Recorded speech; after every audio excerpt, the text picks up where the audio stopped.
দফায় দফায় বৃষ্টিতে বেঁধেছে বিপত্তি। দামোদর নদে জলস্ফীতি দেখা গেছে। নিম্নচাপের জেরে কয়েকদিন লাগাতার বৃষ্টি হয় বাঁকুড়ায়, যার জন্য জলস্তর বাড়ে দামোদর নদে। উল্লেখ্য, সোনামুখীর ব্লকের পাশ দিয়ে বয়ে চলেছে দামোদর নদ।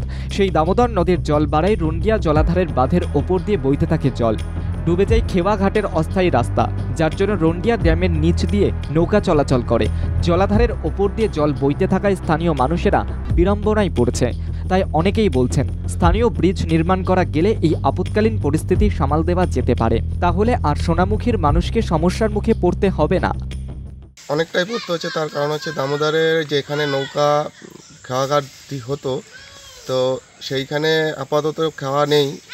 প্রায় 1 কিলোমিটার নিচে খাওয়াটা চলছে, যেখানে প্রচণ্ড বালি টপকে মানুষের যাতায়াত করতে হচ্ছে এবং প্রচুর হয়রানির মধ্যে পড়তে হচ্ছে। হ্যাঁ, এই মুহূর্তে প্রায় বিপদসীমার কাছাকাছি জলের পরিমাণ রয়েছে। রন্ডিয়ায় ব্রিটিশ পিরিয়ডে সেচ কাজের জন্য তৈরি করা হয়েছিল এই জলাধার। জলাধারের নিচ দিয়েই ছিল নদী পেরোনোর জন্য একটি অস্থায়ী রাস্তা। জল পেরোনোর জন্য নৌকারও ব্যবস্থা রাখা হয়। নৌকা পরিষেবা চালু থাকায় এই আপৎকালীন সময়ে মানুষের কিছুটা সুবিধা হয়। তবে কৃষক থেকে কর্মব্যস্ত মানুষ বিকল্প রুট দিয়ে যাতায়াত করতে বাধ্য হচ্ছেন। এখন তারা চাইছেন শক্তপোক্ত সেতু গড়া গেলেই এই বর্ষার বিড়ম্বনা কাটাতে পারে। যাতায়াতের জন্য এই দামোদর নদী, তো দামোদর নদীতে প্রতি বছরই বন্যা হয়। বৃষ্টি হওয়ার ফলে নদীর জলস্তর অনেকটাই বৃদ্ধি পেয়েছে এবং যেখানে নৌকো দেওয়ার কথা ছিল সেইখান থেকে অনেকটা নিচে আছে। তাতে মানুষের সেখানে যাতায়াতের জন্য প্রচুর অসুবিধা হচ্ছে।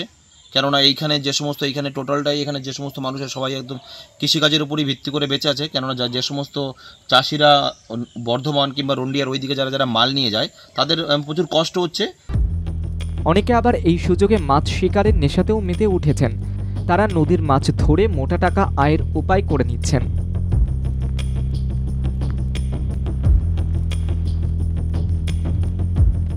কৈলাস বিশ্বাসের রিপোর্ট, বাংলা জাগো।